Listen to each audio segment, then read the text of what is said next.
So me and my wife finished House of Cards last night, and I'm not going to spoil it for you. I will, however, say, if you were turned off by House of Cards last season, because it was kind of weak, season 3, then you will be back on season 4. Okay? If you were turned off like I was, last season was no bueno. This season is bueno. Okay? But I don't watch a lot of political shows, but I watch enough. And I want to tell you the first movie that had, or the first show or movie that had politics, yeah, I agree, House of Cards is better before he became president. The first movie that messed me up was Enemy of the State. Enemy of the State. Did y'all watch that with Will Smith and Gene Hackman? That movie had me like, and that was in the 90s. And I was like, man, the government has this type of power. And you know that by the time the movie is made, they been had that power for like so long. So when I watched Enemy of the State, I was like, dang. And basically, I read some books on the Navy SEALs and how they caught Osama. And it's basically the same type of technology that they use in Enemy of the State to catch Osama bin Laden. But the thing about, like, my wife just finished House of Cards, and I can say this, I'm telling you, I'm not going to spoil it. Sharice is in here, my friend Sharice, all natural. She just texted in our side chat with me and Liz that politics ain't nothing but lies, deceit, blackmail, greed, murder, and sex, and secrets. Like, the thing in House of Cards is, they don't even do no, like, work. Everything that is done in the show is for political gain. Nothing is done for, like, actual, here's to help the people. Everything is like, I mean, the education bill in like season 1 or 2, gun lobbies, like everything is for political gain. It was so funny in one of the scenes. They be having secret meetings in the audience. I mean, and the media. Oh my gosh. How they play the media and how the media plays us and how they use fear. I'd be like, bruh, what is actually really real? If you watch Michael Moore, I think, Fahrenheit 9/11, and he shows you how politicians are swayed by lobbyists and how you wonder why your favorite politician is not going against X or Y and is pushing for X or Y. It's because when people put millions of dollars in your pocket, you do what they say. Yeah, all 4 seasons are House of Cards are on Netflix. Watch Fahrenheit 9/11, and there's this one scene where all these politicians come out and they show who paid them. Like, you want to know why the gun business is still happening, even though children were killed? There's a comedian that said, once those kids in Sandy Hook were killed and the gun laws didn't change, you can pretty much assume it'll never change. Because he said, if you can kill poor white kids and get away with it in America, you can get away with anything. But the reason the gun things don't change is because the NRA has bread. And when you can pay somebody to say something, they will do it. Like, I assume at some point in time, politicians used to really be like about something, but I think that time is long ago and long gone and never coming back. Take the war on drugs and the war on crime that Ronald Reagan introduced. Did you know that they introduced crack just so they could be tough on crime? And the thing that sucks in the shows and in real life is people's actual lives are affected by this. Like, Bill Clinton wants to be tough on crime, and Hillary Clinton wants to be tough on crime. So we're going to introduce laws like the 3 strikes law, where if you do this, even if it's for drugs, we're going to put people away for 3 strikes. We're going to put you away for life because we're tough on crime. And then we're going to get votes. And then you have prisons that are overflowing with people, and the president that inducted that law is gone. Out of office, out of politics. But those people are still in jail. And that's what happens in House of Cards and Scandal. Like, the stuff they do affects people's regular life, but they don't care. And heaven forbid it's an election season. Oh my gosh. Heaven forbid it's an election. What won't they do if it's an election season? Now, Scandal is more fiction. But House of Cards, my friend Cherie said her friend worked on Capitol Hill, and House of Cards is pretty close to being real. And when I watch it, I believe it. I be like, man, it does have me lose some faith in the whole political system. I be like, bro, this ain't about nothing but smoke and mirrors. And I don't want to be manipulated by the media and social media, but bro, they don't make it easy. I be like, man, this ain't nothing about nothing. Nothing about nothing. And the people that we're supposed to be afraid of, like, go way back in the 80s. You guys are supposed to be afraid of Saddam Hussein and Iran-Contra and the Taliban in Afghanistan. And that's who America, and this is all on the record, America helped put Afghanistan in power to fight Russia. The Taliban fighters in Afghanistan in power to fight Russia. And then that's the same people that we fight. I can't see none of these comments. The sun is in my eye and I got glasses on. Like, it be so bad. Like, the drug cartels, right? You think that's all bad and Pablo Escobar and blah, blah, blah. The CIA be influencing drug cartels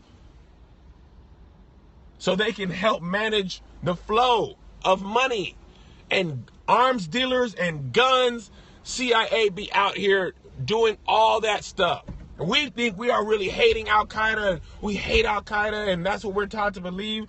Man, these shows make you be like, bro, they be talking to people back door like, you got to get your people to chill. No, you got to get your people to chill, or we're going to go to war. All right, well, don't get your people to chill then. It'd be more backdoor dealings than they want us to believe. I know that much. I can't see none of these comments. Heaven forbid, man. I mean, just all spinning it and twisting it and planning stories and I got blackmail on you, so you're going to do this, and you got this on me, so I got to do this. And true, like, integrity don't seem to be anywhere. My brother put me on some of this. I see somebody talking to him, so he must be in here. But the whole Iran-Contra thing, the government be doing some shady business works. Weapons of mass destruction. That whole thing was about oil, man. Oil. And actual American soldiers lose their life. Ain't no weapons. Was never no weapons. They knew wasn't no weapons. But all you got to do is tell people. Let me tell you something. This House of Cards taught me, and I already knew this, but it just reinforced it. The things you can do when American people are afraid is insane. If you can get people scared, you can get away with murder. When people are scared, that's what September 11th did. That's why Donald Trump can say, let's send all Muslims. If Donald Trump had said, let's send all Muslims back in 1999, he would have never got away with a blanket statement like that. But people are scared of Muslims because they don't understand and they assume they're all terrorists. The things he's saying about Mexican people, he could have never got away with, but people are scared that Mexican people are coming and they took our jobs. They took our jobs. And that's really, I've been reading a lot on Donald Trump, and an article I read yesterday made the most sense. The reason he can radicalize this group of people is because they feel the most disenfranchised, and they were taught, you just work hard. The American dream, you work hard, you'll get ahead. And they've been working hard, and they've been not getting ahead. And now you got Mexicans coming in and taking jobs they don't want and working, and now Mexican people seem to be getting ahead. They be opening businesses. It's the same reason why black people were killed disproportionately and lynched, because you can't be ahead. If I'm ahead, I'm supposed to be ahead. And a black guy owns a business, you're supposed to be slave boy. And that's what Donald Trump is preying on. He is preying on the fear that America is changing to where people with a certain hue of skin will not have the same automatic power and benefits that they used to have. That's why they're saying, make America great again. By great, it means make the people of a certain hue have an automatic get out of jail free card and some benefits. Because it looks like the people that we were supposed to be stepping over is stepping over us. Why are they stepping over us, Donald? They stepping over us. It's not supposed to work like that. And he's playing on fear, man. And it works. It's working. And that's what scares me about these shows, man. I mean, I be knowing, but I don't want to be believing it. That was 2 habitual bees back to back. I know, but I don't want to believe. But watch some of these documentaries, man. You be like, ugh. And there's a funny video that I put on my Instagram. And I put Hillary Clinton, politicians must not be aware of the internet, because Hillary Clinton was like, I don't know where Bernie Sanders was in 93 and 94 when I was trying to get healthcare reform. And then there's a video and he's right next to her and the tape says December 1993. Like, you knew Bernie was with you. And the funny thing is, without the internet, we would have just went with that. Like, yeah, where were you, Bernie? And she knows he was there. He knows he was there. They both know. We just don't know. I know in 93, all I cared about was dirt and cap guns. Yeah, Bernie was literally shooting with you in the gym. But they be playing, oh, it's so terrible. I be like, bruh, the internet is out here. If it happened, there's video of it. I was talking to a friend of mine who is a Trump supporter, so he's still a smart gentleman. He was saying that this is the ultimate soundbite election just because of social media. Like, even more than Barack versus Mitt Romney, this is the ultimate soundbite election.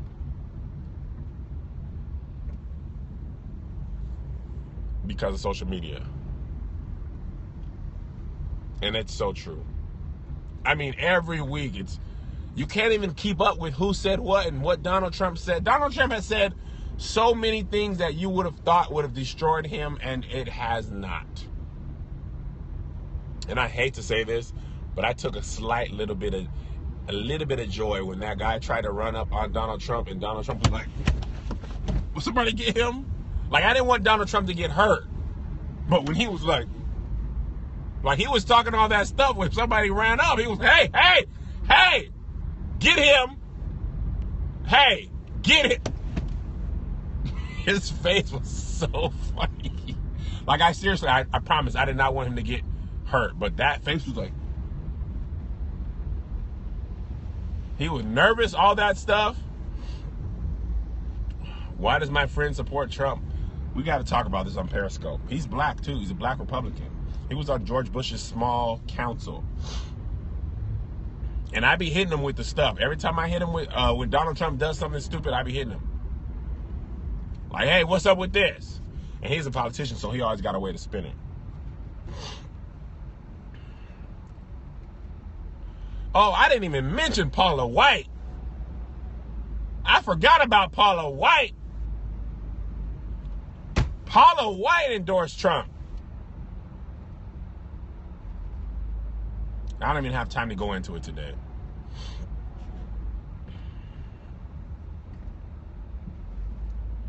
Yeah. Lucia said Donald's exposing the everyday racism around us. See, Donald just proved that people have always felt the way they felt. They just didn't have no lightning rod to rally around like they used to. That used to be politicians all said that. And they had the Klan, and then, or you had affirmative action, and, well, people are coming, and you can't say that type of things no more. But when Donald says them, you sure can't agree. You sure can't agree. And I know they work with black people. They got to go back to work and be like, hey, Laquan, like, nah, I seen you on TV, cuz. It's funny that in Chicago, that white dude tried to put a black dude in a headlock. He must have thought this was 1968. The black dude got out the headlock and gave him the two-piece chicken and biscuit. Bop, bop! And the media only played the second part of it. And the black guy was like, nah, see when he tried to put me in a headlock? And the white dude was like, bop, bop. He got his hat knocked off. And I was like, yeah. You got that two-piece and a biscuit straight from direct from Popeyes. You ain't finna just put no black person in a headlock, bruh. He came out the headlock, boop, boop, knocked his hat off. He had a camo hat on, and I enjoyed it. All right, guys, I want to talk about Zootopia, the movie. Y'all should see that. If you ain't seen Zootopia, even if you don't have children, you should see Zootopia. It's basically an animated film about America right now. You should absolutely see Zootopia. So good. So good. All right, I got to go. God bless you. God keep you. We will see you at the conference.